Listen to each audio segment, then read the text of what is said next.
Hi friends, இன்றைக்கி என்ன video அப்படிங்கிறத பார்க்கலாமா? இன்றைக்கி வந்து மீன் குழம்பு தான் செய்ய போகிறேன். ஒரு லெமன் சைஸ் புளி எடுத்து நல்லா கரைச்சி வச்சுக்கோங்க. அது கூட தேவையான அளவுக்கு தக்காளி, நான் ஒரு பெரிய தக்காளியாக பழுத்த தக்காளியாக போட்டிருக்கேன். அதையும் கரைச்சி விட்டுட்டு மஞ்சத்தூள், தனி மிளகாத்தூள், குழம்பு மிளகாத்தூள் போட்டுக்கோங்க காரத்துக்கு ஏற்ற மாதிரி. தேவையான அளவு உப்பு போட்டு நல்லா கலரி உரமாக வச்சுருங்க. இப்போ அடுப்பில் சட்டி போட்டு சட்டி சூடானதும் நல்லெண்ணெய் ஊற்றி செஞ்சுக்கோங்க. நல்லெண்ணெய் தான் செம்ம டேஸ்ட்டாக இருக்கும்.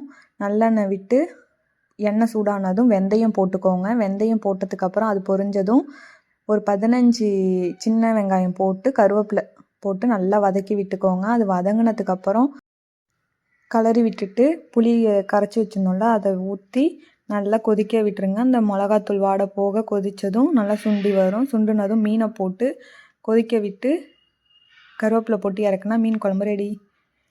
நீங்களும் வீட்டில் செஞ்சு பாருங்கள், செம்ம டேஸ்ட்டாக இருக்கும்.